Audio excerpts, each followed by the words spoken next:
Hi, welcome to Let's Talk Careers. I'm your host, Lisa Bauman. Today I'm talking with Paul Pacheco, who is a professor and coordinator for the Heavy Equipment Operator Program here at Conestoga. Paul talks about the changes in the industry and how a certificate can offer a competitive edge to people entering the field. I hope you enjoy.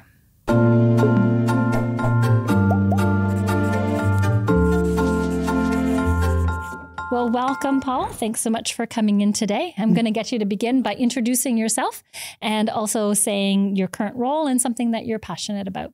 Great. My name is Paul Pacheco. I'm the coordinator and faculty member at Conestoga College in our Heavy Construction Equipment Operating Program. Awesome. I've been there for 16 years. Yeah. And a passion of mine is I'm a voracious reader. Oh, awesome. I love reading, usually fiction, Nice. but I will read 2 or 3 books at a time. Really? All at once. Who is your favorite author? I'm almost a little bit embarrassed, but I have a weakness for horror stories like Stephen King and Dean Koontz and that kind of thing. So that's kind of the way I lean. Although lately I've been reading a lot of Jack Reacher. Okay, cool. So, yeah, I know somebody else who's a Jack Reacher fan. Yeah. Perfect. So let's dive in. And I want you to go way back. And I want you to think about maybe a first paid job, maybe something you did as a part-time young person. You know, maybe it was sort of that first couple of jobs post-high school or into post-secondary, wherever you want to start. So my first paid job was being a stock boy at a grocery store. Okay. That lasted a few months. Okay. That was for a grocery store named Ram Market. Okay. Where are they? They're not anywhere anymore. Where were they? They were on Ottawa Street in Kitchener. Okay. They were kind of a copy of the old grocery store in Toronto where you got this big cardboard box. Okay. And there was no bags or anything. And your cart didn't have a spot to put groceries. You had to put the cardboard box on there, put the stuff in there, and then you took the cardboard box home. Cool. So I worked there and that lasted a few months and then they closed. Okay. All right. So, as far as like a real job, I would say it was when I was around 17. Okay. I started working in landscape maintenance and then I switched over to construction. Okay. Just being a laborer and doing what I could. Yeah. So what made you do the switch to construction? Money. Money. More money. Yes, money. And it was a different kind of job. You got to do different stuff. But really, in the end, it was the pay and the opportunity. I had finished high school and I was living on my own without my parents. My parents had moved back to Portugal. So I'm originally Portuguese. And so I went where the money was. And at that point, it was in the construction field, paid a decent amount more than the landscape maintenance field. Okay. So what was your first position, first company? The first company I worked in construction was a company called O'Brien's Landscape Construction. And they were a pretty old company. They'd been around for a while. And I was just a laborer. So I just went in and I was a kid laboring and shoveling and doing that kind of work. Yeah. That's awesome. Okay. So you're working, you're going through high school. Sorry, were you working at the same company then during high school? No. I was done high school. I didn't graduate. I actually dropped out of high school. Okay. So when we talk about career changes and stuff, I wanted to be an accountant. No way. That was my goal. And I ended up a construction worker. Okay. So I was really good with numbers. I loved math. But life circumstance made me need to get a job. My parents moved back to Portugal due to financial reasons also. And I didn't want to go with them. I had been here since I was 4 years old. So I stayed and just got a job and had to support myself. And so that's how that career happened, how I fell into the career. Okay. So how long were you then at that company? I was there for about 6 to 7 years. Okay. And then they moved out west. It was the early 90s and there was a big recession at that time. And it hit construction, which normally recessions don't hit construction that much, but it did that time. And so that company moved out west. And then I just looked for other work and just moved on to different companies. During that 1 year when the company left, I think I worked at 5 different companies, each time just running out of work. I never got laid off or never got fired or anything. It was just an issue of we do a project and they're like, I don't have any more work. So things picked up after that. It was all right. It was just one rough year. Yeah. So it's the early 90s. Yeah. Things are picking up. Where did you land? I landed at a company called McLean Peaster, which was another landscape construction company. So that's a company that will do, anything outside, build anything, golf courses, parks, the sites around a building, that sort of thing. So I ended up there for a couple of years. And then they shut down that division of their business. Okay. And then I went on to a sewer and water main company out of the Kitchener area. I live in the Kitchener area. So I went there for a couple of years, and then I moved on to a company called Gateman Malloy, which still exists, is still out there. I know them. Yep. And I spent many years there. Okay. And then I came to the college. Yeah. So you were at Gateman Malloy. Did you change positions? Did you do different types of work? So I started out as a heavy equipment operator originally back at that O'Brien's days, but I was fortunate to have shown a little bit of talent for operating the equipment. So I had opportunity. In all fairness, I had opportunity. But I made the best of it. And I did have some, I guess, natural talent that somebody noticed and let me do it more and more often. So by the time I made it to Gateman Malloy, I was already a full-time operator. Actually, by the time I left that first company, I was a full-time operator. Okay. What did you operate? The nice thing is I operate almost all the equipment. Yeah. So maybe describe for people who might not know. All right. Yeah. So I started off with a skid steer, which is like a bobcat. Everybody's heard that term. And then I moved on to a backhoe, which is the one with the scoop on the front and the digger on the back. And then I went on to an excavator, which is where I've spent the bulk of my time. So the excavator is the one that swings back and forth and is on tracks. But I also spent a few years running a bulldozer. So I have a very wide range of experience on the equipment. So I can pretty much run all the regular equipment on a construction site other than a grader. Okay. Or a crane, which you need a special license for that. Yeah. So when you say heavy equipment, yes, is there different classes of heavy equipment? Because you alluded to that a little bit with the crane, right? You have to have a different license for that. How do they classify heavy equipment in a particular way? So this is an interesting change that's happened over the last 10 or so years. Heavy equipment is just any construction equipment. So it doesn't matter what size it is. There are people who will designate compact equipment like skid steers and mini excavators, but it's still heavy equipment. Just let one run over your foot, you'll know it's heavy. I guess so. Yeah. So all of that is heavy equipment, and the skills transfer to no matter what size of machine. Up until a few years ago, heavy equipment didn't even have a license. So in the last 10 years, the ministry in Ontario has put it in as one of the licensed trades with Red Seal, with the Red Seal designation. But it's still a voluntary trade. So you don't have to have a license to run heavy equipment. Right. But you can. Right. Little like carpentry, right? Yeah, some trades are mandatory license, some are voluntary. So for example, a hairdresser is a mandatory license. You have to have a license. A heavy equipment operator is not. Wow. And a heavy equipment mechanic is a voluntary license. You don't have to have a license for that, but an auto mechanic you do. Right. So that's interesting. Various designations that way. Yeah. So if you talked to the majority of operators out there, they would not have an actual government issued license. Okay. Fortunately, I have all three.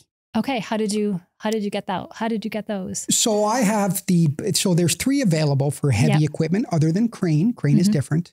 The three available are backhoe, bulldozer, and excavator. And it's a process of putting in a certain amount of hours, running that equipment, and then passing a test. I was fortunate. I was able to be put in without the test. So I got in before there was a test because I helped make the tests. Oh, that's awesome. So I actually worked on I was a subject matter expert on the test. So the government tests, I'm aware of what's on there. Yeah, of course. So I was able to get my license or my designation. Right. The three. Okay. Before the tests came in. So tell me how that came into being. Like, how did it get to be that now you are deemed one of the subject matter experts who is creating the exam for this license? So it was actually the ministry, or OCOT, I don't know if you remember, but it used to be called the Ontario College of Trades, reached out to me Okay. Because they knew I was in our program at Conestoga College, and they reached out to me and said, "Would I be willing to participate in these workshops to make these exams and review them?" So this happened when as soon as you got hired at the college, or soon after you got hired? 2 years after I was hired at the college. So like I said, about 10 years ago. I'm giving or taking it. Yeah. So we worked on that for a couple of years. So I would go to workshops and travel to like Ottawa and things. And they recruited a bunch of what they would consider subject matter experts, including workers, teachers, that sort of thing. And then we worked out some test questions, like 300 for each machine. That's crazy. Yeah, because they have to have alternate exams. They don't give everybody the exact same one. You need a bank, And then so in total like 900 questions, and then that was set up. The ministry worked with stakeholders on what should be on here, what shouldn't be, that sort of thing. And then once they had that clarified, they incorporated the exam. They started doing that.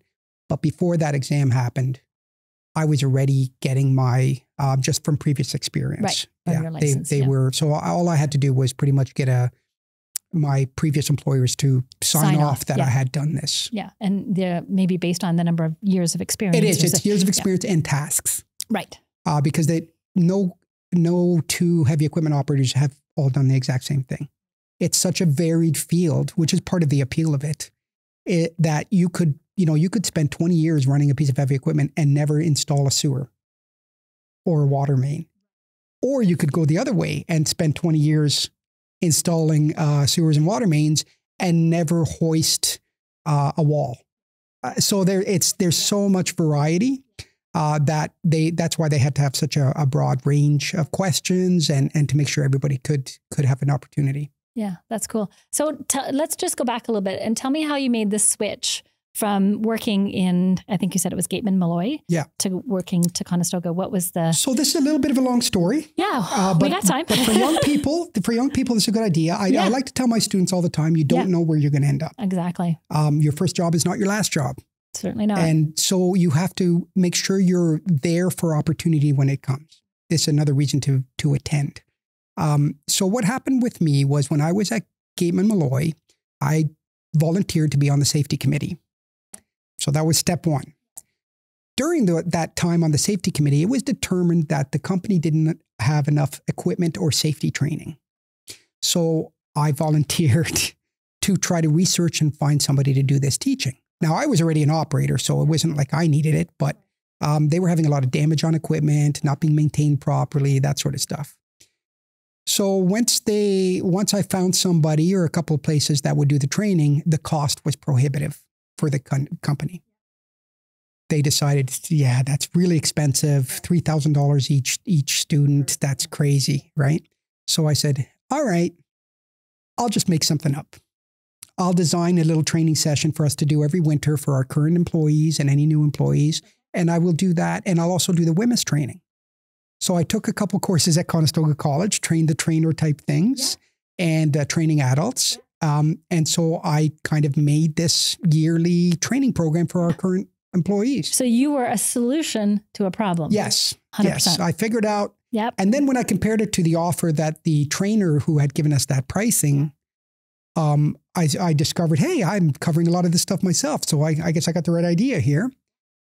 So they had me do that for a few years. So I was doing teaching. They had a big portable with a classroom set up in it for me. So I was doing that. And I was doing basic safety training and basic operating training, like very basic, but trying to keep everybody safe and trying to keep the equipment safe. So that's the start of this. So a few courses to help me out to learn how to do this sort of thing. And then a coworker of mine on my crew, because while I was doing that, I was also the supervisor of my crew. So I ran the machine and ran the crew. So one of my crew members said, hey, Conestoga College is looking for a teacher for heavy equipment. And so I applied, and here we are. 16 years later, they were starting a program. Conestoga College was starting a program, and it was a non-existent program. They had done a pilot apprenticeship program. Yep. like a 12-week Yep. version. They do that every once in a while. Yeah, like construction techniques. Yeah, right? Yeah, exactly. So they had tried that. They Yeah. thought there was enough demand. So they got a pack together, which is Program Advisory Committee. They got a pack together. They all decided, yes, this would be very useful in our region. And so they put out an ad in the paper in those days. Remember? Yeah. Yeah. Good times. And I applied for it and I was interviewed and got hired as the first teacher in the program. Yeah. And then So did you come on full time then? It was a contract, but yes, it was full time. I left the job I had on good terms. That was nice. Yep. And I took a contract for 8 months. And so I was busy that first year developing the program and creating everything because there was really nothing built up because it was pretty new to the college. And so I was the first person to dip their foot in the water. Wow. Yeah. I didn't realize the program is that old. It's been 16? Around a while now. Yeah. That's amazing. So I've been doing that since then. And then after that first year, I went back to my old job because they were putting out the way the system works is they have to post that job as a full-time position. So I had to apply for it again. And then I got that job as the incumbent usually has a little bit of an advantage. But either way, I had built the program. And so I got the full-time job. And then about 5 or 6 years later, I became the coordinator also. Cool. And how big is the program? Like how many cohorts and how many students do you typically have? We've expanded. In 2019, we expanded into Brantford. So there's another class there. So Guelph, we handle up to 40 students. And Brantford handles up to 20 plus a few international students. They tend to get the international students. Right. And do you do both operator and repair? So we are heavy construction operator program. Okay. So what we're doing is operator maintenance. Gotcha. So we're not rebuilding an engine or anything like that. We're doing pretty much any work that can be found in the operator's manual. Mm-hmm.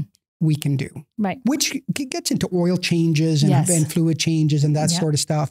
But when it gets into serious like diagnostics and repair, we leave that for the technologists for that. Right. Yeah. And I think Conestoga also has heavy equipment. Yeah. Yes. Yeah, exactly.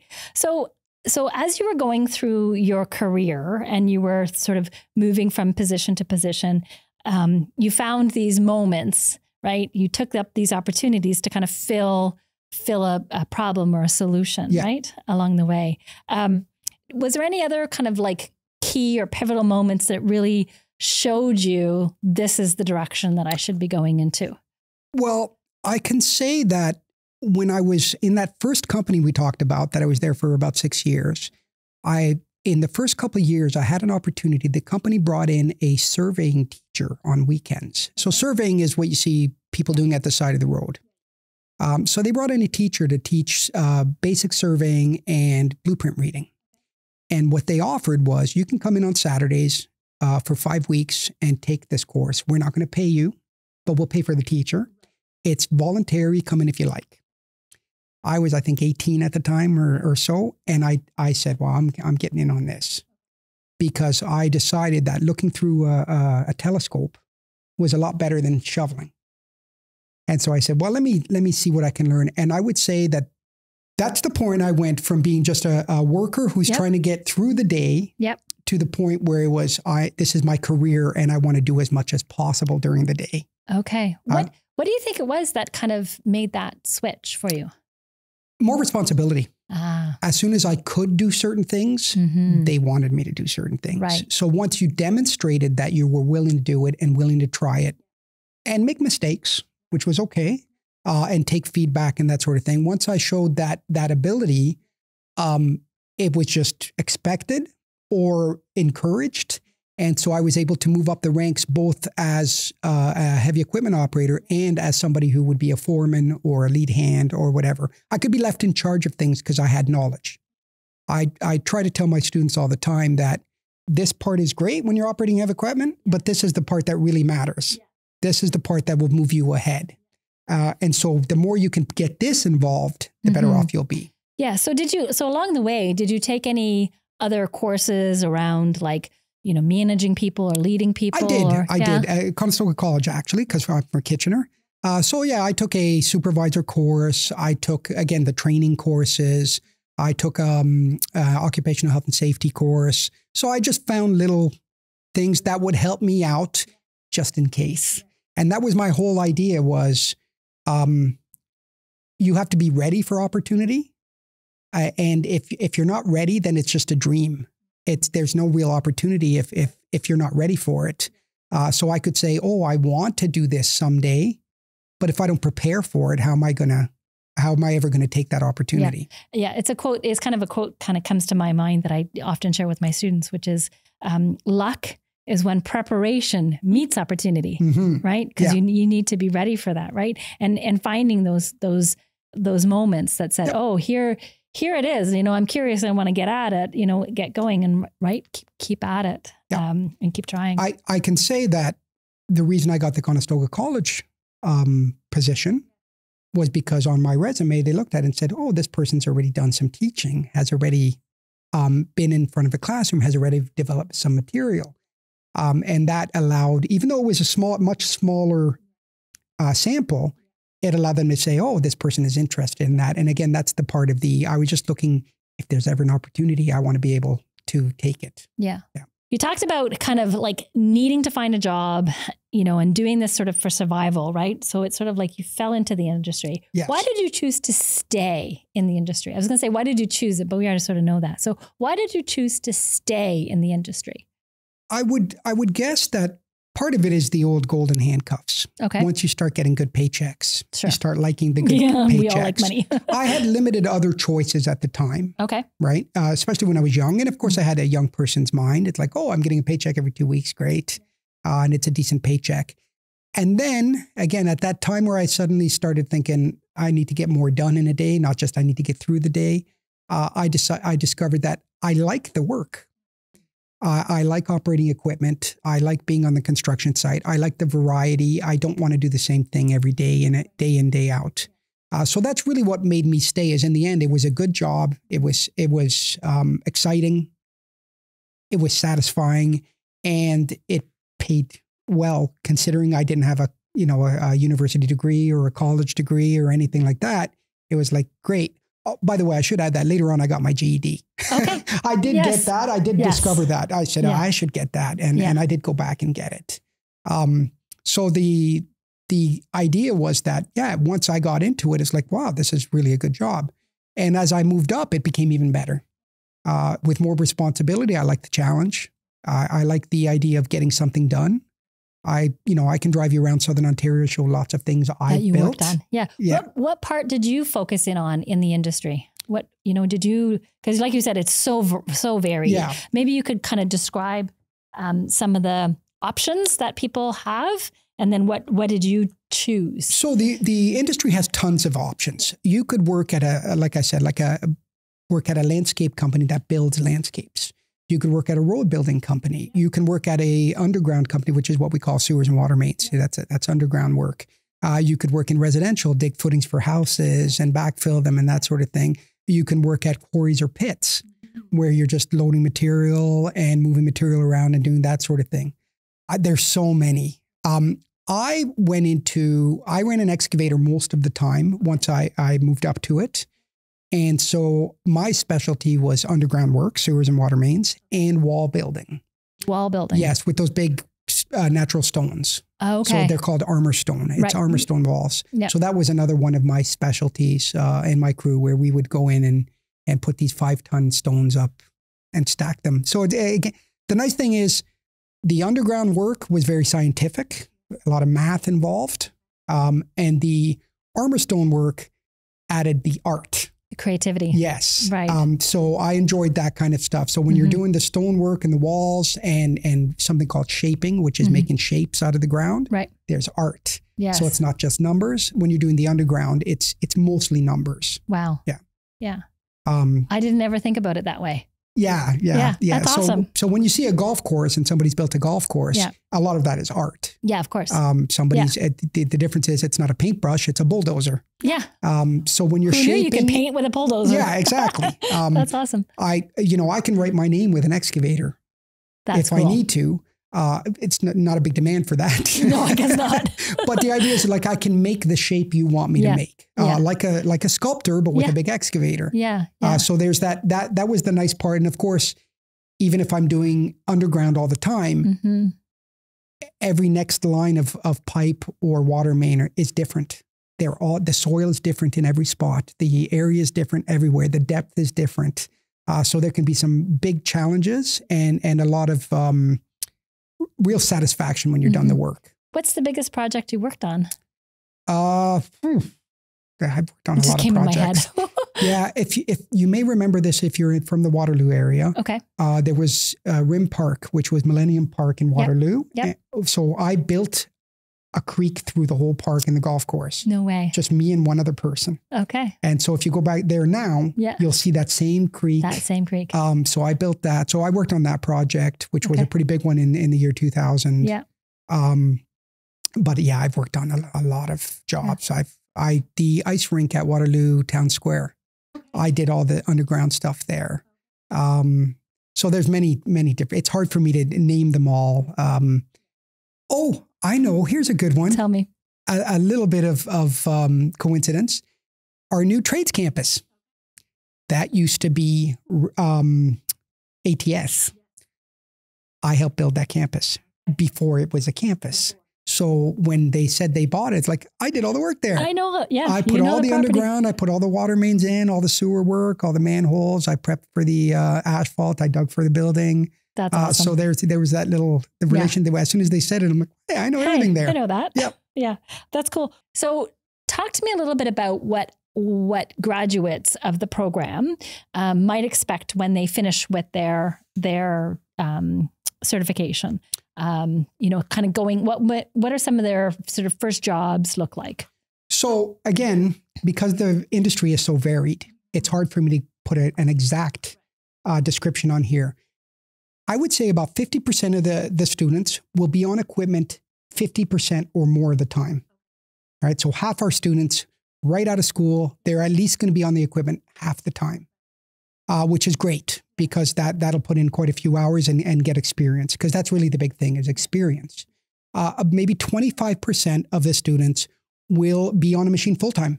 They'll just get lucky and get the right position and demonstrate something pretty quickly and just be on the machine all the time. And then the last 25 are going to have a little bit more of a challenge, whether it be because of regional limitations. So for example, if you live out in the middle of the country and there's only Bob's excavating, well, Bob might not need anybody. So that opportunity might be a little bit smaller. And so really it'll depend where they end up regionally. I would say that, again, once they have the opportunity to show they can run the equipment, they end up running the equipment.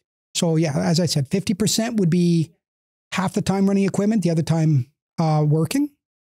And by the way, that is not just because that's not because their skills aren't good. No, it's just the industry. We don't have enough people. Yeah, the demand. Yeah. So even when I was a full-time project, when I was a full-time operator, I still helped out. Yes. If I had to, right? Yes.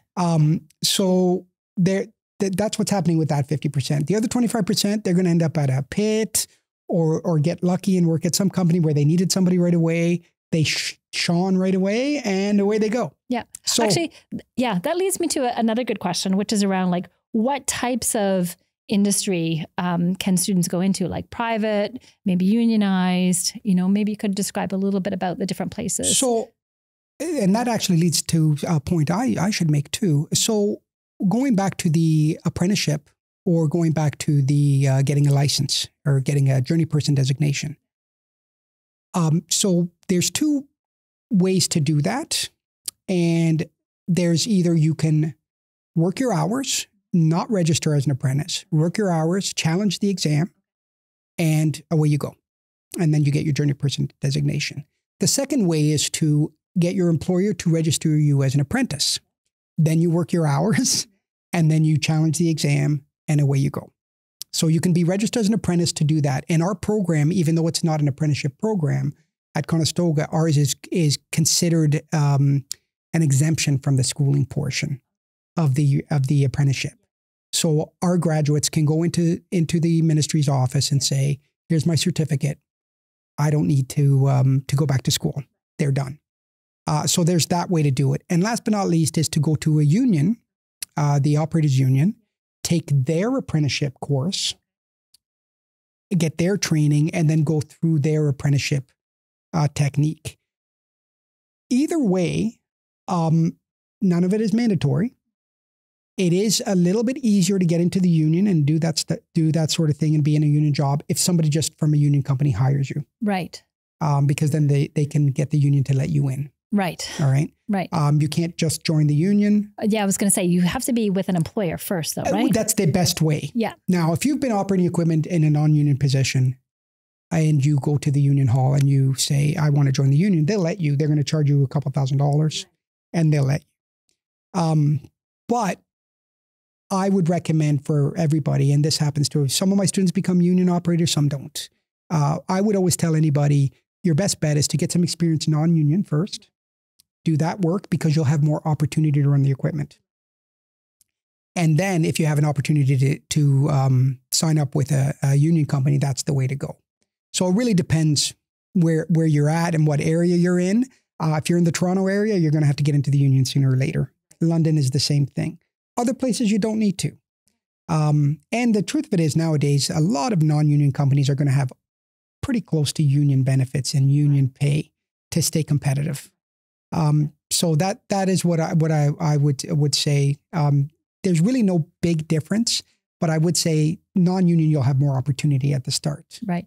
What about like the differences between being in more of a sort of city versus rural versus Ontario versus maybe across the country? I think, what do you think the opportunities are like sort of in those in the different areas, right? Do you think it's easier sort of being like in the cities, or do you think there's opportunities sort of more rural or? So with construction, you kind of go where there's work. Yeah. Because the work isn't always in the same place. Okay. Right? Once it's built, it's built. Yeah, right. So generally, if you're closer to a city, you'll have more opportunities because they get more employees. There's more work in that area. The more rural you are, the more you're going to have to travel to get to work, right? Because we don't need a lot of construction on a farm. But if there's 20 miles of farms, there's not really much to do as far as construction goes. So really, you're looking at where's the home base of that company, and then they're going to send you to where the work is. Now, as far as provincial-wise, Southern Ontario is going to be the biggest market. And being part of the Red Seal setup or the Red Seal program, you can take your Red Seal designation as an apprentice even and go to different provinces that participate in that. Again, my recommendation to everybody is put a year in at a job that is not your dream job. Put a year in of getting experience and then go for that union job. Then go out west if you want to go to the oil sands or that sort of thing. Get some experience first so that you have a certificate and some experience. With those two together, you're unstoppable.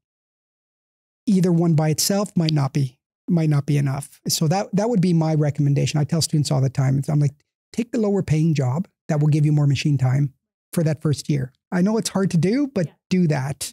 And then go from there. Yeah. Do a lot of your students want to go out to the oil sands? Is that kind of like the big? No, not anymore. Okay. I've had a few who asked me about it, and I've had some. I had a graduate who went out there, but he did a year of work here first. Then he went out there. He did quite well. Then he started his own company. And now he has his own company. He rents out equipment. And so there is lots of opportunity. But the trick is they don't want just a beginner and they don't want just somebody who's trained.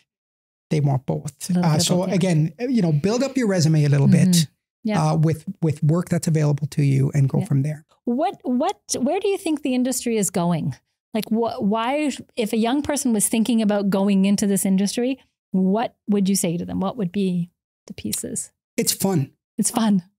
There's one. I tell people all the time, even when my students are getting stressed because they're being judged on what they're doing, I remind them that this is cool. You are sitting in a big machine. Even myself, after 30-something years, I'll sit in a machine and go, this is awesome. People stop to watch you. Yes. There's very few jobs. There's cartoons about it, right? Bob the Builder and oh my God, my son was and Mighty Machines, and so like there's still shows about it. Yes. Gold Rush. Yes. It's just now, in fairness, Gold Rush, they just put dramatic music. It's not that dramatic when you watch it as an expert. You're like, why are they making this so dramatic? But that sort of thing. So that's the first thing. If you like equipment and you like being outdoors and you like variety, it's great and it's cool and fun. So and it pays well, and it's never ending.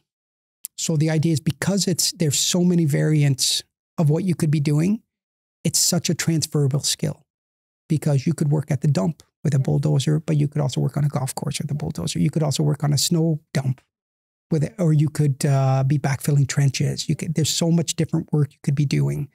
You could be planting trees for a year and never run out of work for the machine. So that's why I would recommend it. Yeah. What does the market look like though? Is there a demand for people going into this field? As in all trades, there's a huge demand. Huge demand. Huge demand. Yes. So because a lot of people are retiring, as the boomers get out of the business, and as I guess the Generation Xers are getting older, like myself, I could see myself retiring in the next 5 to 10 years. So there's a huge demand for it. Now our program makes beginners, but they have a leg up over anybody else because they already know how to operate the equipment. They just have to learn the job.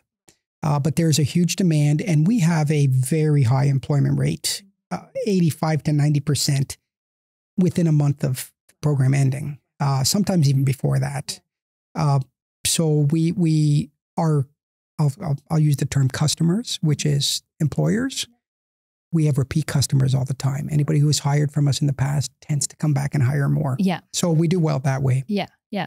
How do you think technology is going to kind of impact the field? It's already impacting the field, but the good thing about it is we still can't take the human out of it. Right. And it'll be a long time. And the reason being, even with AI and we already have grade control and GPS systems and that sort of thing. We even have grade control and GPS where it runs the blade on the bulldozer by itself. You press it, you engage it, and it runs it by itself. It knows either through a laser beam or through a satellite how high to put that blade.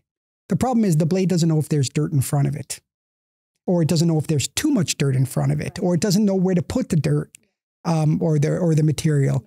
And so at this stage, because there's so much variety, how do you account for that with electronics? You can't. Not yet. And I don't think anytime soon, because even in one trench, I may run into 3 different soil types, which means I have to dig it a separate way each time as I go. And so right now we don't have enough artificial intelligence to accommodate that sort of thing, because there's just too much variety. And you add in that there's people working with you at the same time. So when let's say I'm installing a sewer line, there's literally people 20 feet below me in the hole. I don't know how good they'd feel about a computer doing it. And I have to go around them and not swing over them and that sort of thing. So I think technology is making it better and better and more accurate, but not taking away the need for a good operator. So one of the things we tell our students all the time and tell beginners, a GPS or laser system or that technology will make a good operator great. It will not make a bad operator good.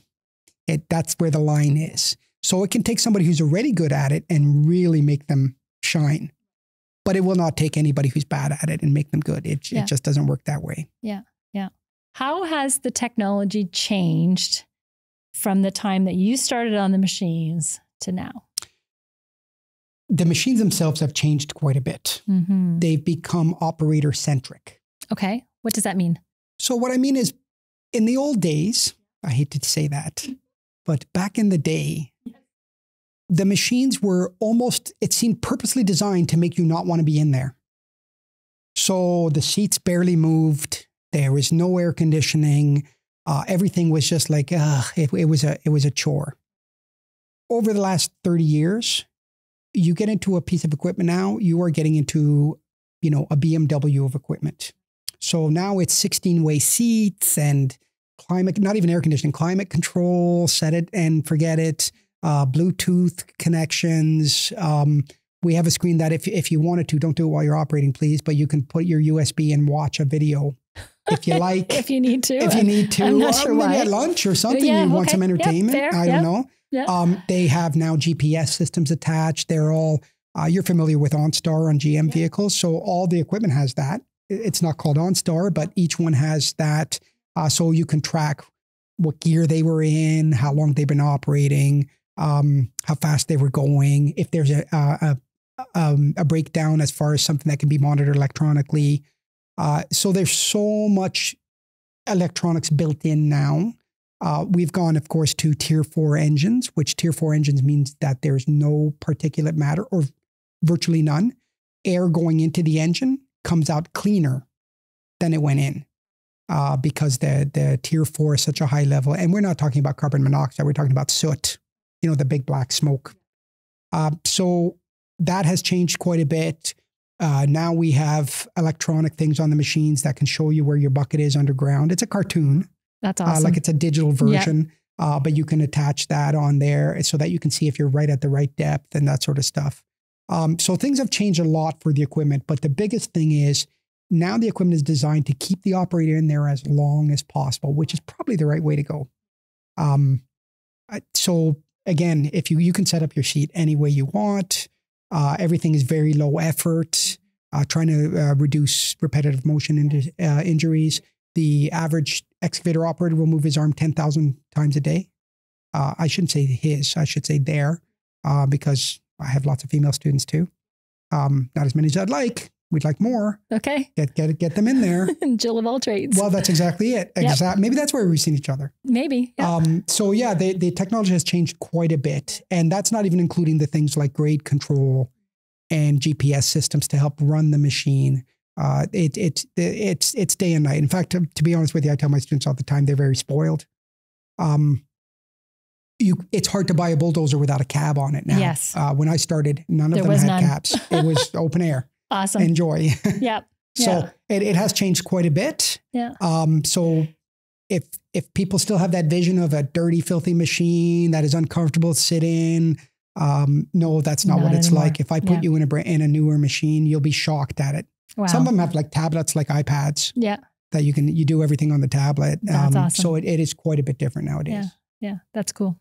Yeah. What types of skills do you think people, if they were kind of going into this field, thinking about it, doing the program at the college, getting out there, what kind of ongoing skill or learning do you think people should engage in to kind of help them be successful? I guess it's hard for me to narrow what skills. There's the usual work skills for any tradesperson. You have to be hardworking, focused. So you have to be able to be thinking about the same thing for a long period of time. You have to have some care and concern, of course. But what I would say for anybody who gets into the industry is anything your employer offers for training, take it. Anything. If they're offering it, put your hand up and say, I'll do that. Because again, it'll open up your opportunities like crazy. All our employers are looking for people to take charge. They will tell you that in meetings. They say, yes, we want an operator, but we also want an operator who we can leave by themselves. We don't want somebody who we have to supervise every minute or we want them to have their own motivation. So that's why I say, give yourself the opportunity by being ready for the opportunity. I guess that's a little redundant, but you know what I mean. I do. Yeah, I do. Because if you're not ready for it, then it's somebody else's opportunity. Yeah, I think it's like a willingness and curiosity and initiative and all those types of things. A good way I once had a student ask me this, and sometimes I can being in the construction industry, I can be a little sarcastic when I answer stuff.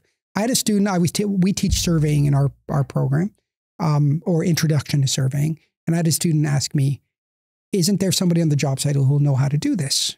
And if this was in my second year, and I answered a little bit smart aleckly, right? I said, yes, somebody who makes more money than you will. And that can be an eye opener for people. Because you know more, you will get farther. And generally the people who have more knowledge and more willingness to use that knowledge are going to be the ones that are going to move up and make more money. And in the end, we can talk about satisfaction. We can talk about being happy in your job and all that, but you still need money. You still need a good, decent pay, which will help keep you happy. And the best way to do that is to put yourself out there. And so, yeah, when something's offered, take it. Don't say, oh, I don't need that, or I don't need this.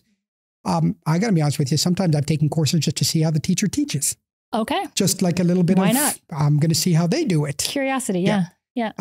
Which helps out quite a bit. So yeah, that's what I would recommend for everybody is take as much in our line of work, we call it professional development. Yeah.